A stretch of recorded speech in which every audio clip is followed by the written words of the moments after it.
"I don't know that I think so very much of that little song, Rat," observed the Mole cautiously. He was no poet himself, and didn't care who knew it, and he had a candid nature. "Nor don't the ducks neither," replied the Rat cheerfully. "They say, why can't fellows be allowed to do what they like, when they like, and as they like, instead of other fellows sitting on banks and watching them all the time, and making remarks and poetry and things about them? What nonsense it all is! That's what the ducks say." So it is, said the Mole, with great heartiness. "No, it isn't," cried the Rat indignantly. "Well then, it isn't, replied the Mole soothingly. "But what I wanted to ask you was, won't you take me to call on Mr. Toad? I've heard so much about him, and I do so want to make his acquaintance." "Why, certainly," said the good-natured Rat, jumping to his feet and dismissing poetry from his mind for the day. "Get the boat out and we'll paddle up there at once. It's never the wrong time to call on Toad. Early or late, he's always the same fellow. Always good-tempered, always glad to see you, always sorry when you go." "He must be a very nice animal," observed the Mole, as he got into the boat and took the sculls, while the Rat settled himself comfortably in the stern. "He is indeed the best of animals," replied Rat. "So simple, so good-natured, and so affectionate. Perhaps he's not very clever. We can't all be geniuses, and it may be that he is both boastful and conceited. But he has got some great qualities, has Toady." Rounding a bend in the river, they came in sight of a handsome, dignified old house of mellowed red brick, with well-kept lawns reaching down to the water's edge. "There's Toad Hall," said the Rat, "and that creek on the left where the notice board says private, no landing allowed, leads to his boathouse, where we'll leave the boat. The stables are over there to the right. That's the banqueting hall you're looking at now. Very old, that is.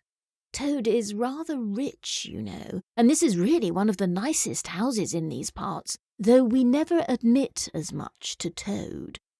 They glided up the creek, and the Mole shipped his sculls as they passed into the shadow of a large boathouse.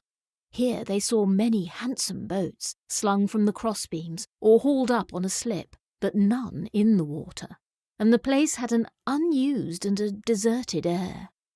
The Rat looked around him. "I understand," said he. "Boating is played out. He's tired of it and done with it.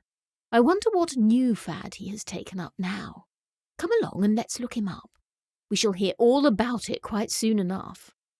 They disembarked and strolled across the gay, flower-decked lawns in search of Toad, whom they presently happened upon resting in a wicker garden chair, with a preoccupied expression of face and a large map spread out on his knees.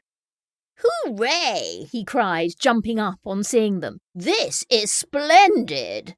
He shook the paws of both of them warmly, never waiting for an introduction to the Mole.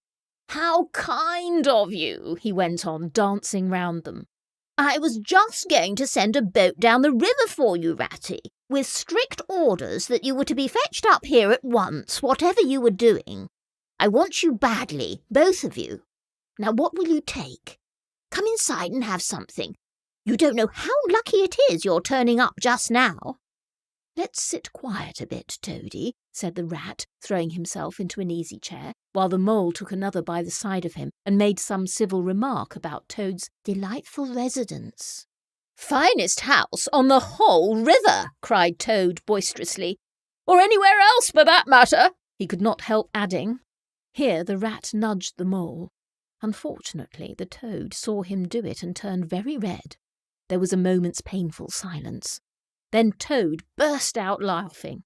"Ho, ho, ho! All right, Ratty," he said. "It's only my way, you know. And it's not such a very bad house, is it? You know you rather like it yourself.